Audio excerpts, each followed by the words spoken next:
Di tengah pandemi yang melanda, ketahanan pangan menjadi salah satu faktor kunci untuk bisa melangkah ke masa depan yang lebih baik. Ketahanan pangan adalah ketersediaan pangan dan juga kemampuan untuk bisa mengaksesnya. Nah, Provinsi Sumatera Barat berhasil meningkatkan posisi ketahanan pangan dari peringkat 9 nasional pada tahun 2019 atau sebelum pandemi menjadi peringkat 8 nasional pada tahun 2020 lalu. Nah, bagaimana kiat agar pemerintah provinsi bisa berprestasi justru di masa pandemi? Nah, Insight akan membahasnya bersama saya, Desi Anwar.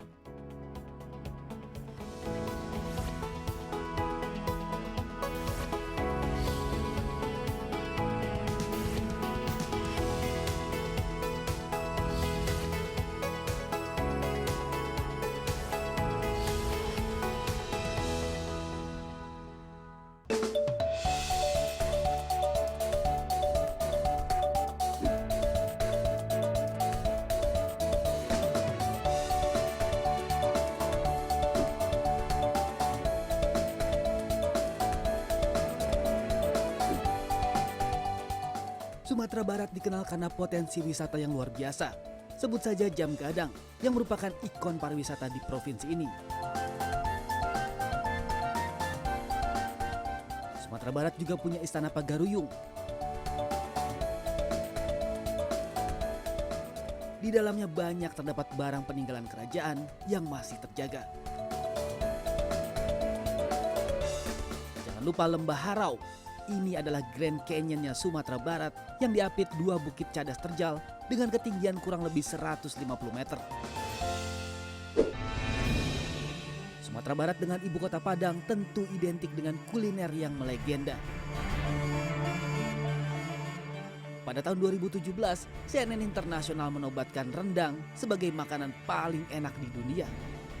Rumah makan nasi Padang pun mudah ditemukan di berbagai tempat.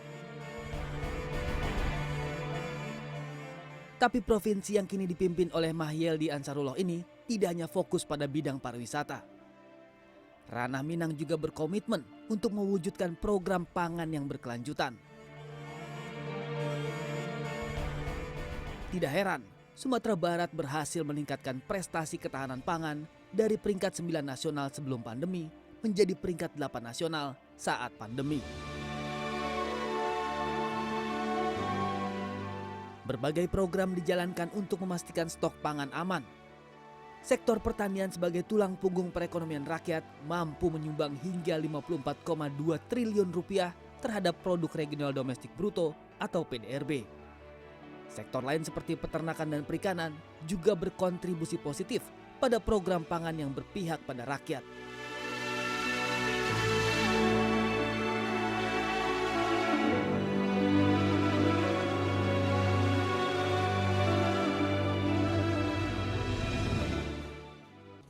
Sebuah rumah tangga tentu bisa dikatakan memiliki ketahanan pangan jika penghuninya tidak berada dalam kondisi kelaparan atau dihantui ancaman kelaparan. Nah, pemerintah Provinsi Sumatera Barat ternyata telah berhasil membuktikan bahwa pandemi bukan alasan untuk tidak berprestasi, terutama memastikan kebutuhan pokok masyarakat yang berupa pangan tetap terpenuhi. Nah, apa saja rahasianya? Sudah bergabung bersama saya di studio Mahyeldi Ansarullah, Gubernur Sumatera Barat, atau kita panggil Buya ya, Buya. Ya. Selamat bergabung dalam Insight with Desi Anwar. Terima kasih. Terima kasih, Buya. Mbak Desi.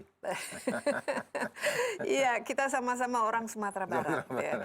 Jadi kalau saya bicara mengenai Sumatera Barat, ya itu pasti ada semangat dan sentimen positif. Oh iya. Ya. Tapi bagaimana Buya, sebelum kita berbicara mengenai ini prestasi ya, Sumatera Barat berhasil dari peringkat nomor 9 menjadi nomor 8 khusus dalam ketahanan pangan, tapi kan baru-baru ini kita masih dalam suasana pandemi COVID-19. Bagaimana penanganannya sampai sekarang? Vaksinasi programnya, kepatuhan masyarakatnya menjaga protokol kesehatan? Ya, baik, terima kasih Uni Desi. Ini memang kaitan pandemi COVID-19, saya kira memang hal yang memang menyedot perhatian, menyedot anggaran, dan juga menyedot perasaan. Dan di Sumatera Barat dari awal ya, tahun 2020 yang lalu ya, ketika awal positif, memang kita cepat dalam mengkoordinasikan, sehingga waktu itu ketika ada yang kata kasus, dan kemudian untuk pengukurannya, untuk menceknya, labornya itu kan ke Jakarta, lama. Nah, alhamdulillah dalam rentang waktu yang pendek, Provinsi Sumatera Barat dan kota-kota di Sumatera Barat itu bersinergi sehingga kita bisa menghadirkan labor bekerjasama dengan Andalas sehingga kita bisa meriksa, bahkan kita juga bisa membantu. Dan kemudian juga di dalam penanggulangannya. Nah, sampai sekarang kita juga sudah melaksanakan apa yang diperintahkan oleh Pak Menteri Dalam Negeri dan juga Pak Presiden dalam banyak kesempatan, arahan-arahan kepada kami. Itu penanganan dalam skala mikro, ya, itu kita kerjasama antara pemerintah daerah, kemudian Polri, dan kemudian TNI, sampai ya, kalau istilah kita di Sumatera Barat itu ada namanya kongsi COVID namanya. Kongsi COVID. Kongsi COVID. Ini berangkat daripada istilah kongsi kematian. Nah, jadi itu pada tingkat RT. Kemudian juga ada Nagari Tageh namanya. Nah, ini juga itu berdasarkan kepada Nagari. Nah, kita udah menghadirkan peraturan gubernur, kemudian peraturan wali kota, bupati untuk itu. Dan terasa ini dampak positifnya jelas, dari semua. Sehingga yang dulu barangkali mungkin ketika ada yang positif ini orang masyarakatnya dijauhi dan kemudian terpisah gitu kan, bahkan ada ketakutan. Nah, tapi dengan adanya kongsi COVID dan kemudian Nagari Tageh ini, maka masyarakat lebih peduli karena penanganan itulah di nagari yang bersangkutan, di RT yang bersangkutan. Bahkan juga ada di antara RT-RT itu, nagari-nagari itu menyediakan tempat untuk isolasi mandiri untuk warga mereka yang positif. Tapi secara keseluruhan bagaimana tingkat kepatuhan menjaga prokes, 3M dan lain sebagainya? Kalau kepatuhan memang menjadi catatan. Masih ya. Ya, masih menjadi catatan bagi masyarakat kita. Itu makanya kita memaksimalkan, kemarin kita memperkuat dengan menurunkan untuk swab mobile. Ya, dengan mobil kita turunkan kepada daerah-daerah. Pada saat yang sama juga melakukan sosialisasi dan kemudian juga meningkatkan kesadaran masyarakat, dan bahkan kemarin beberapa hari terakhir ini kita menghadirkan ringtone telepon, nada deringnya itu pesannya pesan COVID. Nah, sehingga kita harapkan di Sumatera Barat ke depan semua masyarakat menggunakan itu, sehingga satu hari paling kurang ada orang 10 kali diingatkan. Mudah-mudahan ini akan melekat dalam pikiran mereka. Tapi vaksinasi programnya sudah vaksinasi berjalan? Untuk yang agak lambat memang untuk lansia. Lansia, memang ini masih menjadi catatan kita, dan itu makanya sekarang ini kita melakukan penjangkauan ke rumah-rumah melalui puskesmas dan petugas-petugas kita. Dan memang ini masalah kesadaran, masalah perhatian masyarakat ini memang harus terus-menerus kita tingkatkan, dan sosialisasi tetap kita maksimalkan. Ini merubah budaya ya. Dan sangat penting ya, karena kalau masalah kesehatannya tidak tertangani, tentu saja ini masih berdampak terhadap perekonomian. Nah, kita tahu secara nasional kan sempat turun ya. Bagaimana di Sumatera Barat itu sendiri perekonomiannya? Karena kalau saya lihat ini setelah pasca gempa tahun 2009 itu kan sempat anjlok ya perekonomian di sana. Tapi setelah itu pertumbuhan tuh sangat bagus, di atas rata-rata, bahkan 7%. Nah, apa dampak terhadap perekonomian di Sumatera Barat? Jadi memang ketika COVID meningkat, otomatis gerak masyarakat, aktivitas masyarakat juga terbatas. Bahkan waktu itu sempat kita PSBB, tahun 2020, dan sehingga orang yang masuk dibatasi, gerak di dalam provinsi juga terbatas, kemudian antar kabupaten kota juga dibatasi. Otomatis ketika kegiatan masyarakat berkurang, tentu gerak ekonomi juga akan penurun, sehingga pertumbuhan ekonomi kita 2020 itu minus 1,6%. Nah, tapi alhamdulillah awal tahun ini sudah lebih baik, tapi juga masih minus 0,6%. Ya, tapi di lain pihak ternyata dari sektor pangan ya itu Ya. lumayan ada pertumbuhan ya sehingga nah ini sangat penting apalagi pangan khususnya dalam pandemi ini kan sangat penting ya. Betul, betul. Kita harus memiliki ketahanan supaya ya tidak ada kelaparan dan lain sebagainya. Ini bagaimana Buya kan masih baru ya sebagai betul, ya. gubernur. Jadi apa kira-kira yang berbeda dalam penerapan strategi untuk menjaga ketahanan pangan ini? Mengingat bahwa lebih dari 40% dari masyarakat Sumatera Barat kan masih sangat tergantung pada pertanian. Ya. Jadi memang Sumatera Barat sangat tergantung dengan pertanian dalam arti luas. Ya. Itu 57%. 57% penduduk kita yang tergantung dengan pertanian. Yang aktivitas hariannya itu pertanian. Dan kemudian juga PAD kita juga 23% itu bersumber dari pertanian. Nah, melihat potensi yang seperti ini, maka oleh sebab itu kita memang 2021 sampai 2026 nantinya, memang kita konsen kepada pertanian. Dan ini ditandai dengan alokasi anggaran APBD itu kita alokasikan 10% untuk 10% pertanian. khusus 10% untuk pertanian. Ya, kenapa? Yang pertama karena masyarakat kita banyak di sana. Ya. Kemudian di samping itu juga bergerak di UMKM. Dan kemudian juga pada masa COVID ini, usaha yang paling baik, yang paling bagus, itu memang pertanian. Ya, termasuk perikanan, termasuk kehutanan yang lainnya. Karena orang butuh karena memang ini tidak pernah berkurang. Ya. Untuk pangan tidak pernah berkurang. Ya. Nah, maka itu kita fokus dengan itu, dan tahun 2020 kita tetap surplus. Ya, dan kita sudah menyumbang ke nasional 1 juta ton lebih untuk beras. Ya. Dan kemudian juga untuk buah-buahan yang lainnya juga ikan termasuk kita surplus di Sumatera Buya, Barat. kita istirahat sebentar, tapi tentu saja penting untuk kita ketahui ini apa strateginya yang diterapkan sehingga Sumbar justru surplus ya, bisa memasok untuk seluruh Indonesia. Ini kita istirahat sebentar, tetaplah bersama Insight with Desi Anwar. Kami akan segera kembali.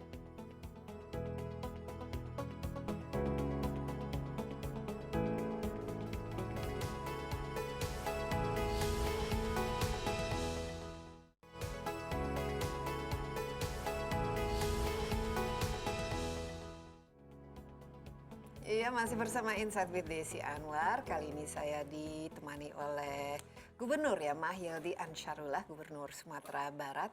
Buya Mahyildi yang sekarang sudah masuk ke bulan ketiga ya. Bulan keempat menjadi Gubernur Sumatera Barat. Dan kita akan melihat apa-apa saja strategi yang diterapkan sehingga Sumatera Barat ini sekarang itu justru surplus khusus dalam pertanian. Nah, ini merupakan sebuah prestasi yang menurut saya itu sangat-sangat baik. Tentu kita harus pelajari apa saja strateginya, mengingat 57% dari masyarakat di Sumatera Barat sangat menggantungkan kehidupannya pada pertanian. Jadi apa-apa saja roadmap-nya atau strateginya, mengingat yang penting kan pangan itu selain ketersediaannya tentu saja distribusinya penting, harganya penting ya, terjangkau dan lain sebagainya. Bagaimana Buya? Ya, jadi karena memang kita fokus serius untuk pembenahan dan peningkatan fungsi pertanian dan sekaligus peningkatan pendapatan petani.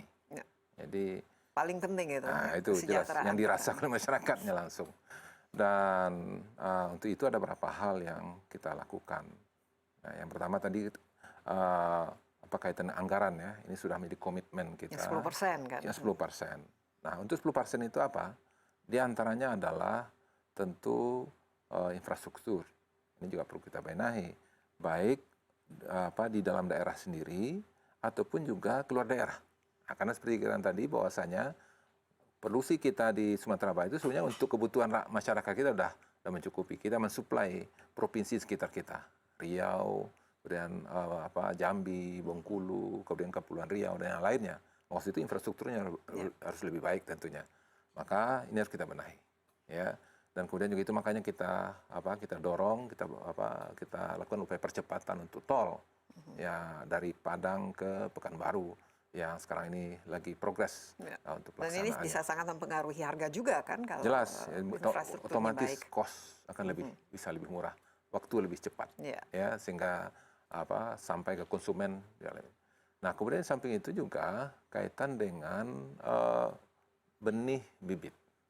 Nah, ini harus terjamin. Nah, kunci ini karena kunci. ini hasil dari Ya. panen itu kan sangat menentukan. Karena nanti ini juga akan berpengaruh nanti kaitan nanti ke peningkatan produksi dan kemudian juga akan berpengaruh juga nanti kepada gangguan daripada hama, ya, dari penyakit yang ada.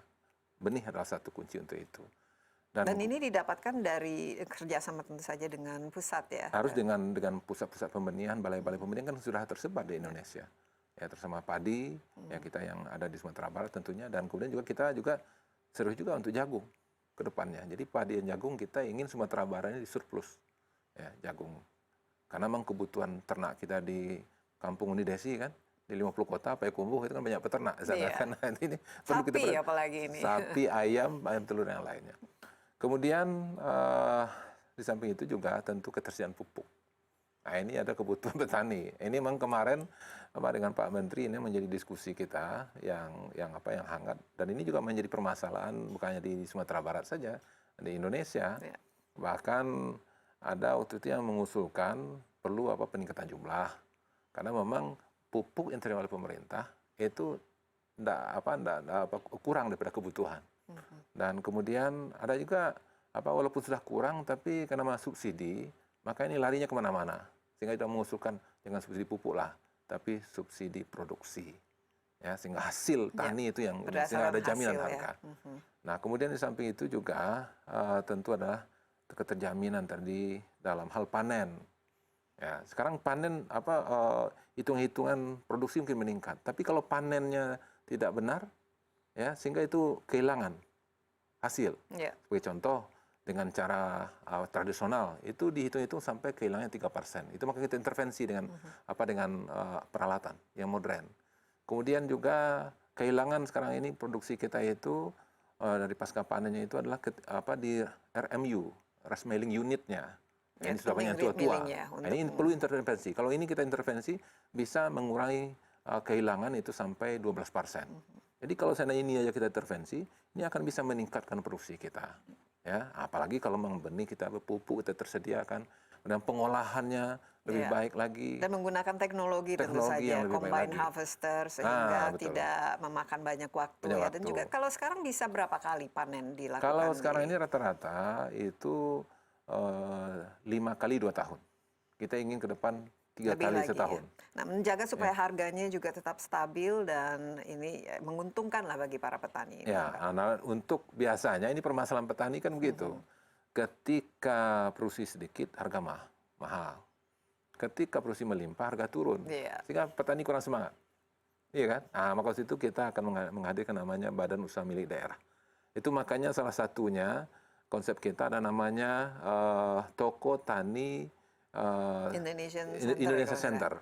Toko Tani Indonesian Center. Ini apa motivasi ide di belakang itu untuk menjaga kestabilan harga? Untuk menjaga kestabilan harga. Jadi ketika produksi meningkat, maka kita beli. Nah, kita yang membantu. Nah, ketika mungkin produksi sedikit, ya tentu barangkali petani yang mereka nggak langsung begitu kan. Tapi mekanismenya sendiri seperti apa ini Toko Tani? Iya, kita membeli produksi daripada petani. Nah, itu kita memang sekarang ini ada di Kota Padang. Kita ingin nanti berapa tempat ada semacam di Sumatera Barat. Lokalnya lah untuk menampung. Betul begitu. Jadi sehingga ada jaminan harga. Kayaknya bagi petani kalau seandainya produksinya melimpah, harganya turun, patah semangat mereka. Apalagi kita berbicara masalah petani milenial. Iya, dan ini sangat ada jaminan gitu kan. Iya. Nah, kalau itu ini tentu dengan menghadirkan BUMD ataupun seperti Toko Tani ini adalah salah satu yang kita inovasi yang kita lakukan di Sumatera Barat. Dan harus menjadi anggota taninya.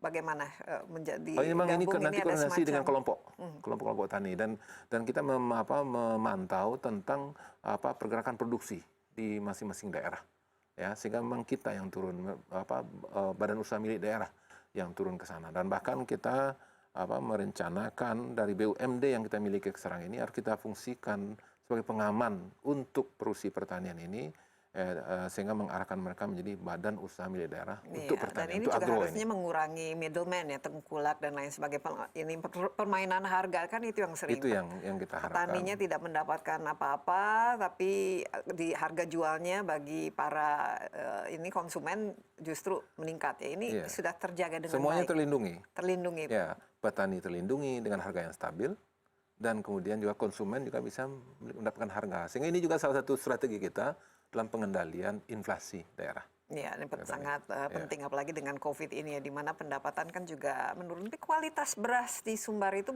Kalau bagaimana, Bu, kualitas ya? beras di Sumatera Barat, saya kira salah satu tadi produksi kita kan melebihi ya untuk kebutuhan kita. Itu mensuplai. Itu rata-rata restoran-restoran Minang di mana saja itu kan berasnya masih berasal dari ini. Itu 1 juta ton kita per tahun untuk mensuplai. 2020 kemarin itu 1,2 juta ton. Kita membantu dalam mensuplai provinsi tetangga untuk ini. Jadi kalau untuk untuk kualitas saya kira nggak ada permasalahan. Nggak ada permasalahan. Dan cara-caranya kan sekarang kalau orang kan ingin harus ramah lingkungan, organik dan lain sebagainya, pupuk juga pupuk yang ramah terhadap tanah dan lain sebagainya. Ini sudah diterapkan kan? Ini kan betul, ini salah satu yang memang kita dorong sekarang ini adalah pertanian organik, pertanian sehat gitu ya. Karena memang kita juga harus memberikan pangan untuk warga masyarakat yang sehat. Ya, kalau terlalu banyak menggunakan pupuk kimia atau zat kimia, tentu ini akan berpengaruh. Ya, maka dari itu kita menghadirkan organik dan kita sudah mengambil kebijakan untuk ASN kita di Sumatera Barat, mereka harus mengkonsumsi produk organik. Dan ini juga ada kewajiban untuk itu. Iya, kita tekankan begitu, kita prioritaskan begitu, karena kita ingin ASN kita sehat-sehat, gitu, supaya mereka bekerja bisa lebih maksimal. Dan penting masa COVID ini kesehatan itu nomor 1 ya. Buya kita istirahat sebentar, tapi luar biasa. Jadi 10% ya dari anggaran memang dikhususkan justru untuk membantu ya meningkatkan produktivitas para petani dan tentu saja meningkatkan hasil dan kesejahteraan mereka. Ini sangat penting. Tetaplah bersama kami, Insight with Desi Anwar akan segera kembali.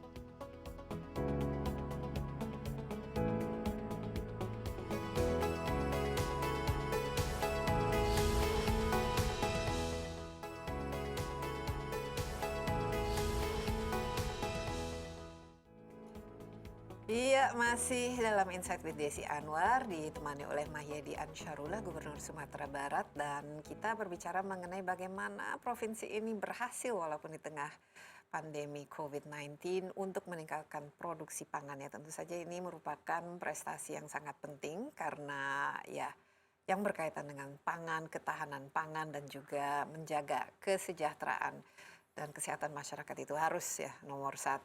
Nah, salah satu yang tadi tertarik saya ingin tanyakan lebih lanjut itu adalah petani milenial. Kan tadi 57% ya dari penduduk masyarakat di Sumatera Barat itu bertani. Tentu saja banyak dari yang mereka itu kan masih muda ya. Dan kita ingin pertanian ini sesuatu profesi yang menggiurkan.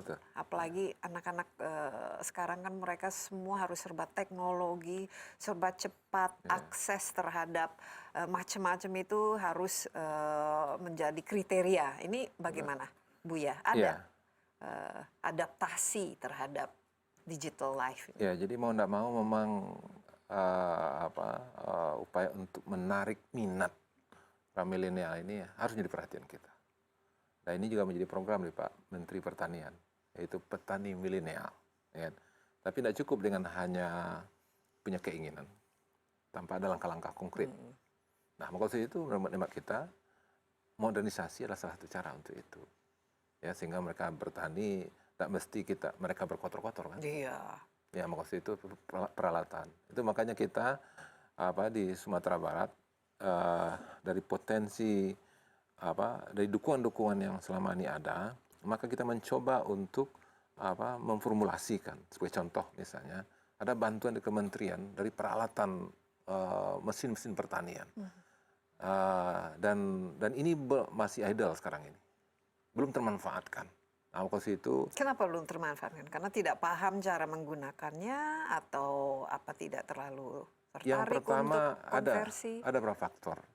Eh, yang pertama memang masyarakat, petaninya belum familiar dengan siap, itu, ya. belum siap. Kita kurang penyuluh. Nah, jadi kan yang akan adaptasi teknologi pertanian kan perlu ada orang. Nah, jumlah penyuluh kita sangat kurang untuk pertanian, ya. Termasuk juga untuk peternakan yang lainnya. Kemudian yang kedua, penyebabnya itu adalah karena karena skala kita masih skala kecil. Kecil ya. Nah, maka itu sekarang ini kita punya merencanakan itu namanya dulu namanya Brigade Al-Sintan namanya. Brigade Al-Sintan. Brigade Al-Sintan. Ini kayak militer ini. Kayak militer. Jadi memang Apa semangatnya, saja ini? semangat juang itulah Iya, kira-kira ya. Apa yang terdiri Nah, dari jadi brigade? alat-alat itu kita mau mau koordinasikan melalui BPP atau nanti melalui UPTD. Sehingga alat itu kalau selama ini kan diserahkan kepada petani. Cuma hanya untuk mereka. Ya, sehingga mereka juga kadang-kadang pemeliharaannya Iya, tidak sesuai dengan maintenance harapan. biasanya jadi Ya. masalah ya. Nah, ini harus kita kelola. Nah, kelola ini nanti kita tangani hamparan yang luas, mungkin 100 hektar. Nah, pada saat yang sama kita turun alat. Ya. Dan nanti pemerintah daerah, provinsi atau kabupaten kota kita bantu nanti kaitan dengan BBM-nya. Ya. Dan penyuluhnya tentu saja. Iya, jelas. menggunakan. Nanti yang mau koperasikan di sana. Nah, selesai di sana pengolahan tanahnya, setelah itu tanamnya, panennya begitu. Nanti kita beralih lagi ke kawasan yang lain. Nah, sehingga nanti pemupukannya pun bisa kita lakukan secara modern. Ya bisa melalui drone nanti. Kenapa? Karena memang semuanya sudah hamparan yang sama dan kemudian masa tanamnya sama, hamparannya luas. Nah, sehingga dengan dengan adanya Brigade Al-Sintan ini nantinya, ya, sehingga kita harapkan nanti penanganan pelaksanaan pertanian itu sudah lebih baik. Jadi lebih agrobisnis ya, bukan hanya skala kecil yang skala biasanya kecil, kita bantu dengan ya. itu. Ini kapan kira-kira Brigade Al-Sintan ini? Ya, insya Allah kita sedang matangkan konsepnya, ya, dan mudah-mudahan insya Allah secara bertahap nanti akan kita lakukan. Kita sudah mendata peralatan itu. Kalau toh nanti kurang, ya itu akan kita tambah. Ini kan kita punya anggaran. Nah, kita tambah peralatannya sehingga selesai nanti kawasan ini kita pindah ke kawasan yang lain. Sehingga hamparan yang sama itu dia masa tanamnya sama, kemudian juga panen juga sama, sehingga ini juga mengurangi gangguan daripada hama dan produksinya akan bisa lebih meningkat. Jadi ada semacam standarisasi dari kualitas dan juga kuantitas. Ya. Ini Buya, bagaimana, ada target tertentu kalau misalnya Brigade Al-Sintan ini semua sudah jalan, kira-kira berapa persen ini meningkatkan produktivitas dan hasil? Kalau dari perlakuan kita dengan harmonisasi tadi diperkirakan nanti bisa sampai 15% bisa kita tingkatkan. Ini belum lagi peningkatan produksi.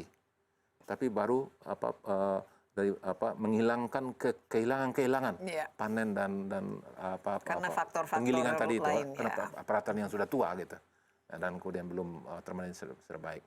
Nah, apalagi kalau kita nanti support dengan dengan irigasi yang lebih bagus, itu makanya irigasi juga adalah menjadi prioritas kita.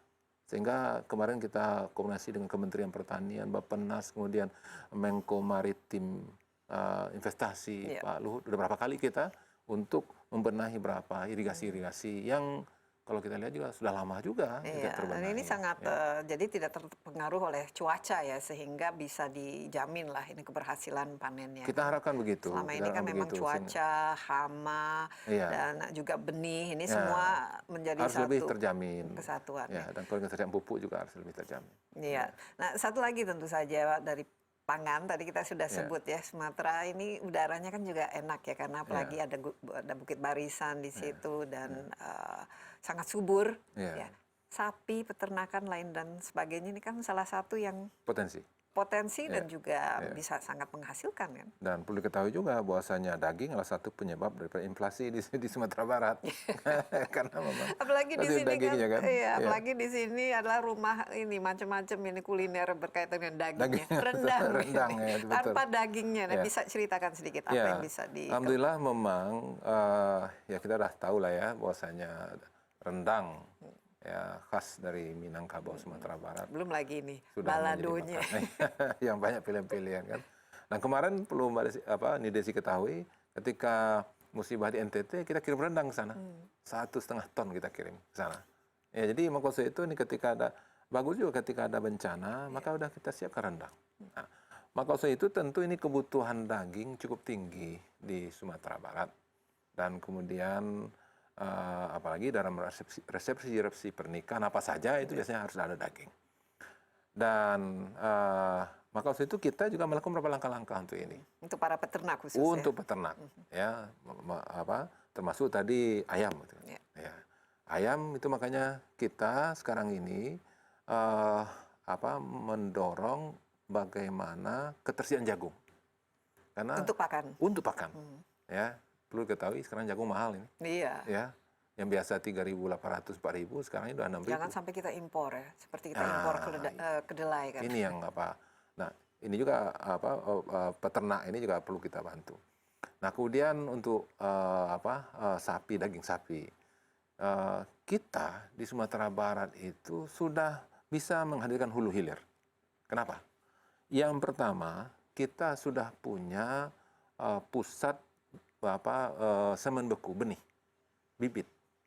Itu 500.000 per tahun kita bisa hasilkan di Sumatera Barat. Itu kita mensuplai kebutuhan nasional juga.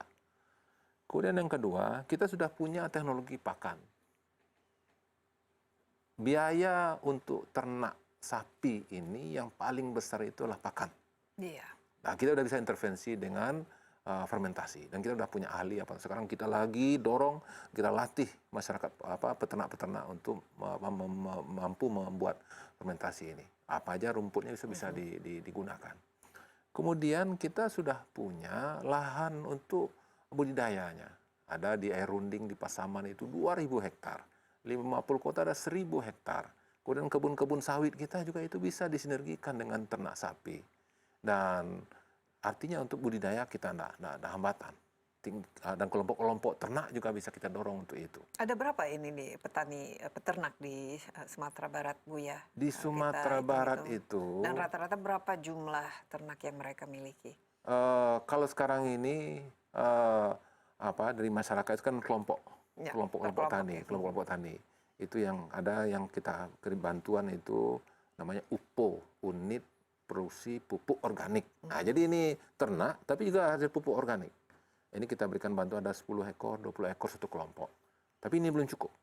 Ini perlu kita tingkatkan lagi sehingga memang mereka lebih maksimal mengisi waktunya. Dan ini tersebar di seluruh kabupaten kota di Sumatera Barat. Baik di kota seperti di Payakumbuh dan kemudian juga di Padang Panjang. Di samping itu juga ada sapi untuk susu. Ya, ini juga sapi Padang Panjang. Yang hitam putih itu Frisian cows itu ya. Ya, ini Padang Panjang itu sudah menjadi daerah unggulan kita untuk menjadi produksi susu nanti. Iya. Ya. Nah, ini multiplier effect dan yang lain-lain berkaitan dengan peternakan. Kita akan lanjutkan, tapi kita break sebentar, Bu ya. Jangan kemana-mana dulu. Insight with Desi Anwar akan segera kembali.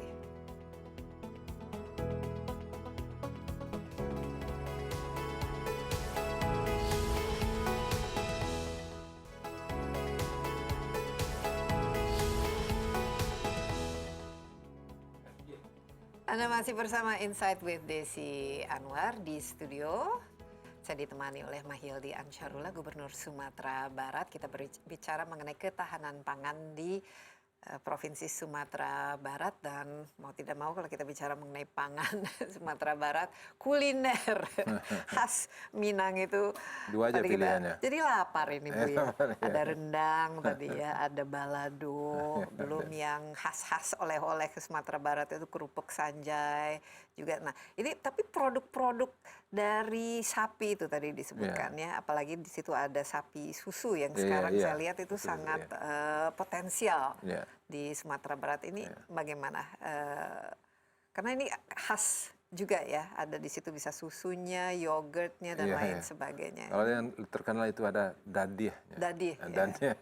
Itu dari susu yogurt ya. Yogurt, ya. Itu dari susu kerbau.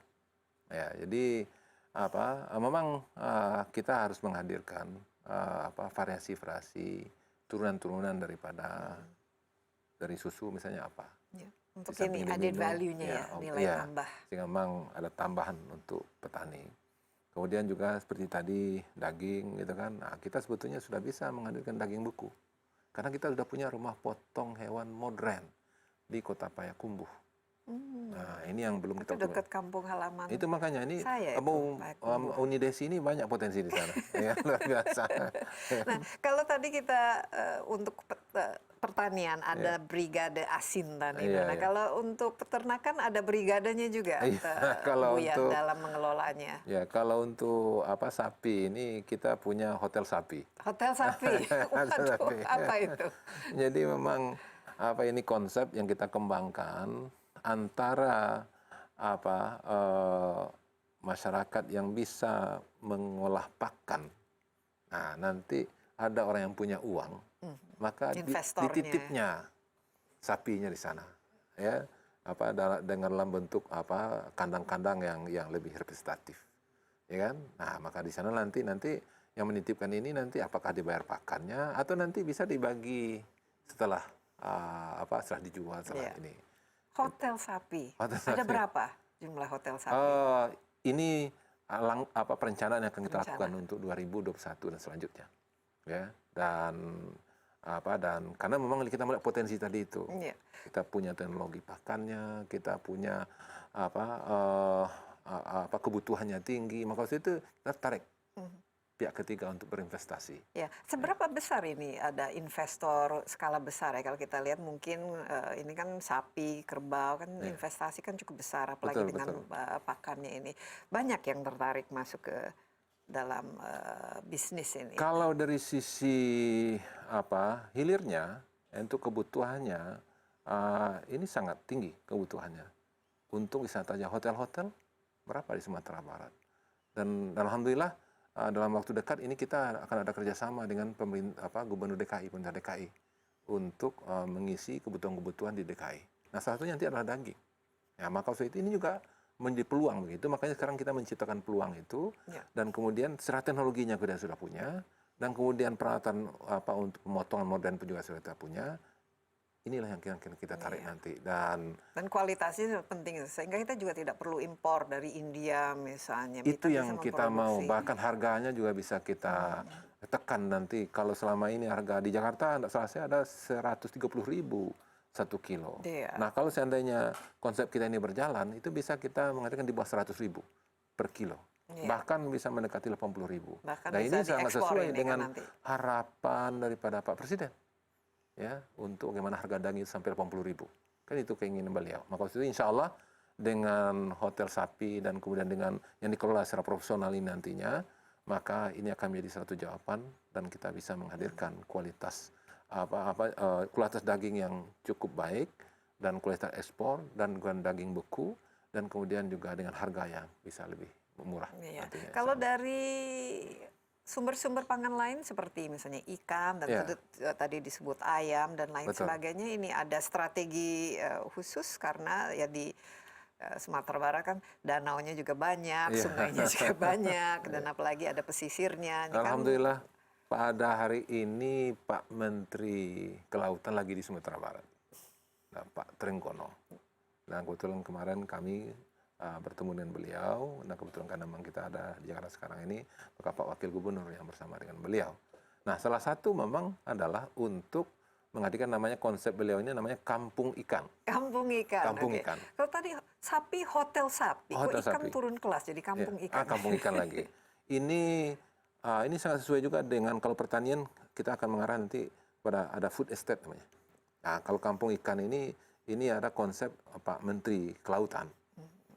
Kawasannya ada berapa kawasan sekarang ini. Yang pertama lagi kita rancang ini di Pasaman. Insya Allah beliau informasinya beliau lagi berangkat ke sana sekarang ini. Itu kita punya di sana ada lebih 4.000. Beliau minta 10.000 hektar. Nah, maka nanti di sana akan dibuat nanti pembenihannya, kemudian pabrik pakannya, kemudian juga pasca panennya, olahan daripada ikan ini. Sehingga memang kampung ikan ini memang dari hulu hilirnya nanti di sana. Itu yang diharapkan oleh Pak Menteri. Nah, itulah makanya hari ini beliau berkunjung ke sana di daerah Rawo namanya, Pasaman. Nah, ini yang kita kembang itu daerah itu memang sudah masyarakatnya sudah terbiasa ya sudah dengan aktivitas hariannya memang ke memang. arah itu. Nah, kemudian juga untuk untuk ternak tadi, untuk ayam tadi kita harus supply ini jagung. Ya, jagung. Itu makanya kita akan hadirkan food estate di Pasaman Barat. Itu 7.500 hektar itu akan kita tanam jagung. Dan itu tentu saja melibatkan masyarakat lokal kan Pasti. untuk mengelolanya. Pasti masyarakat. Itu juga kita bersama dengan lahan masyarakat. Itu food estate ini ada beberapa lokasi yang kita rencanakan di Solok Selatan, kemudian di Padang Pariaman, dan kemudian juga di Pesisir Selatan. Nah, kemarin dari Kementerian Pertanian sudah mengunjungi beberapa lokasi-lokasi. Sekarang kita menunggu keputusannya mana yang akan disetujui untuk food estate itu. Karena memang kita menginginkan di Sumatera Barat, kita ingin swasembada daging dan kemudian juga swasembada beras dan jagung. Nah, maksud itu karena kebutuhan kita jagung di Sumatera Barat tidak kurang 1.600 ton per hari kebutuhan kita. Ya, kalau seandainya terganggu, maka terganggu juga produksi pakan ayam, ayam potong, kemudian juga ayam petelur dan yang lainnya di Kalau di ikan apa saja yang ada di ikan yang sekarang ini yang di Pasaman itu ikannya adalah ikan mas dan ikan nila. Dan kemudian ada lagi potensi lagi nih Desi, itu ikan garing. Kalau ada orang bilang ikan dewa, itu harganya di luar negeri sampai 1 juta, 2 juta. 1 kilo.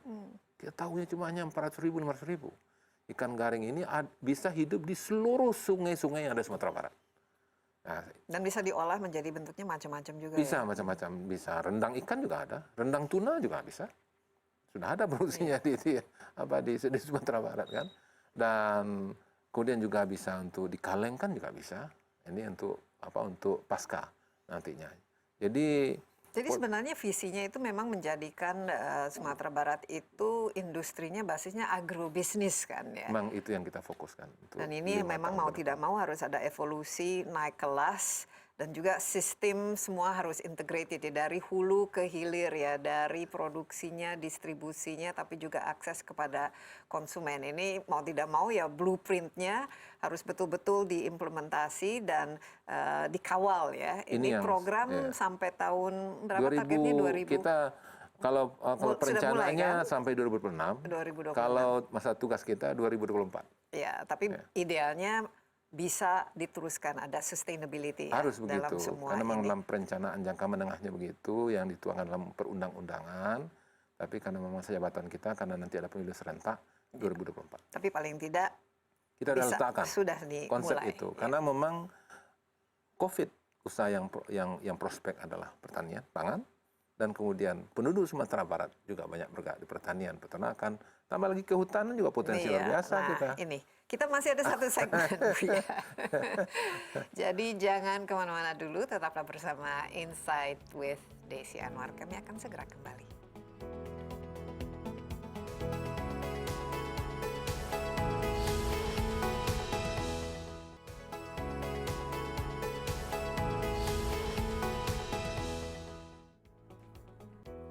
Masih bersama Insight with Desi Anwar, narasumber saya kali ini Mahyildi Ansarullah, Gubernur Sumatera Barat. Kita berbicara mengenai ketahanan pangan di Provinsi Sumatera Barat. Sudah banyak ya topik-topik yang kita angkat pagi ini. Ada Brigade Asintan khusus untuk para petani supaya lebih modern ya cara-cara yang pertanian yang dilakukan. Ada juga hotel sapi karena ternyata di Sumatera Barat ini sapi dan ternak merupakan salah satu sumber pangan yang sangat potensial, dan juga ada kampung ikan, food estate dan lain sebagainya. Saya lihat sangat ambisius sekali ini target untuk memastikan bahwa pangan bukan saja untuk mencukupi masyarakat di Sumatera Barat tapi juga bisa didistribusikan ke provinsi-provinsi di sekitarnya dan juga di seluruh Indonesia, kalau bisa menjadi ekspor karena ini sangat bisa mendatangkan istilahnya pendapatan untuk mensejahterakan masyarakat Sumatera Barat. Tapi Pak Buya, ini kan baru 4 bulan ya, tapi sudah banyak sekali mimpi-mimpinya. Ini apa kira-kira tantangan yang terbesar khusus dalam mengelola pangan ini? Karena banyak yang harus diubah ya, mindset harus diubah, cara-cara bertani, melakukan sesuatu juga harus diubah. Ini bagaimana leadership-nya yang mau tidak mau diterapkan? Jadi memang sekarang kita sudah menjatuhkan pilihan. Nah itu sudah kita tuangkan dalam RPJM dengan DPRD Provinsi Sumatera Barat. Tanggal 26 kemarin sudah saya sampaikan kepada DPRD. Mudah-mudahan dalam waktu pendek akan selesai oleh DPRD sehingga kita menghadirkan namanya RPJMD ya, untuk 5 tahun ke depan. Dan di dalam pasti ada tantangan. Ada tantangan dalam melakukan suatu pasti ada tantangan.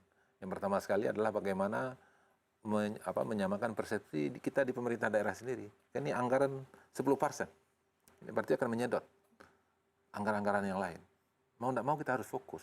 Pak Presiden dalam banyak kesempatan kita harus fokus. Tidak mungkin semuanya kan kita tangani. Dana kita terbatas, uang kita sedikit, ya kan? Dan kemudian juga dana dari pusat pun juga sekarang berkurang kan? Iya. Apalagi fokus karena dengan dana COVID. pusat jadi fokuskan untuk COVID. Itu makanya kita harus mencari dukungan-dukungan anggaran. Alhamdulillah kita punya perantau. Ya, dan kemudian kita juga mau tidak mau juga harus berkomunikasi dengan masyarakat. Nah, maka itu tentu ini di pemerintah daerah sendiri juga harus kita fahamkan, harus kita ambil sikap tentunya. Bahkan menurut hemat kami, suatu saat juga mungkin ada OPD, dinas-dinas yang memang kita lebur jadi OPD yang lain. Karena kita harus fokus untuk ini. Tapi bagaimana dengan para bupati? Ada 12 kabupaten ini, sebelum ada beberapa kota. Ini biasanya kan mereka juga punya ego sektoral sendiri kan, Bu, betul, ya. Mereka maunya apa, visi, nah, ini bagaimana sendiri. menyatukan supaya visi ketahanan pangan ini betul-betul sama dan bisa diimplementasikan secara menyeluruh. Ya, kalau kita lihat di kabupaten kota, tidak jauh berbeda. Ini Desi. Rata-rata mereka juga concern kepada pertanian. Ya, karena memang masyarakatnya gitu, ya. Dan untuk itulah kita hari pertama tanggal 25 Februari saya dilantik, 26 saya melantik bupati wali kota, kita langsung rakor. Tanggal 26 itu. Dan salah satu yang kita sampaikan adalah bagaimana menyamakan persepsi. Maka waktu itu kita sampaikan provinsi tidak punya daerah. Yang punya daerah kabupaten kota. Tapi kita punya uang. Ayo, apa keperluan? Apa visi yang di sana? Ayo kita sinergikan, ayo kita jalankan. Musyawarah ini. Orang Minang kan ini iya.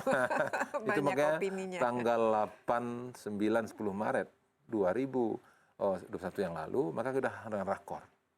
Alhamdulillah rata-rata teman-teman bupati, wali kota itu siap untuk berkolaborasi. Ya, kita siap untuk bersinergi.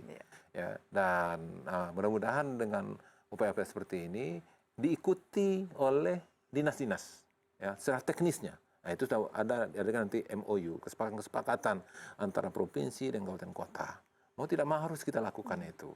Dan sehingga memang fokus yang sama, sumber anggaran bisa dari kabupaten juga sebagian, kita juga sebagian, dan pusat juga kita dorong untuk ke arah itu sebagian. Dan sehingga nanti akan lebih maksimal. Itu makanya kita yakin ini, kalau memang sinergi ini terbangun secara baik, maka. Dan kemudian yang lebih ini lagi tentu adalah masyarakat. Karena memang merubah. Karena tadi kita modernisasi, peralatan. Nah, waktu itu makanya dari kita yang memberikan dukungan. Itu makanya tadi ketika kita mau mengolah tanah mereka, ada Brigade Asintan tadi itu, ayo kita yang memberikan dukungan untuk BBM-nya, nanti mungkin bupati atau mungkin kita. Sehingga dengan dukungan itu mudah-mudahan masyarakat bisa bersinergi kita. Terpenting lagi adalah tentu menurunkan para penyuluh-penyuluh dalam rangka untuk menyamakan persepsi antara perencanaan kita dengan masyarakat. Iya, ini membutuh waktu tentunya. Penting sekali. Tapi kalau misalnya hasilnya sudah dirasakan, apalagi dampak positifnya sudah ada, ini pasti semua akan ikut ya. Mungkin dari awal-awal saja ini yang harus apalagi kalau ada jaminan harga kan? Iya, jaminan harga dan mereka juga rasakan bahwa taraf hidup mereka, kesejahteraannya juga meningkat. Tapi saya lihat ini sesuatu kuncinya, walaupun sinergi, kolaborasi sangat penting, tapi kepemimpinan ini kan memang sangat penting ya. Dan kepemimpinan ini kan memang harus istilahnya pengalaman dan lain sebagainya. Ini bagaimana? Apa saja kunci kepemimpinan yang mau tidak mau Buya harus istilahnya terapkan atau supaya ini semua berhasil? Kalau masyarakat kita ini kan kuncinya musyawarah. Ya. Musyawarah. Musyawarah itu kan artinya apa mau mereka dan kemudian apa mau kita carikan titik temunya. Saya kira kalau itu memberikan keuntungan kepada masyarakat banyak, insya Allah itu akan bisa terlaksana. Dan sedikit banyak mungkin pengalaman kami di Kota Padang. Ya, ketika kami bertugas di Padang 12 tahun, wakil 5 tahun, wali kota 7 tahun, itu ketika kita menertibkan, merapikan berapa lokasi-lokasi dan kita melakukan pembangunan, kuncinya kita musyawarahkan sama mereka. Dan itu maka sebagai contoh misalnya di Pantai Padang. Itu sudah berpuluhan tahun susah selama ini. Tapi kita temu dengan para masyarakat di sana, setuju enggak ini kita rapikan kita apa? Mereka jawab setuju. Cuma harapan mereka, kami bisa enggak tetap beraktivitas di sini?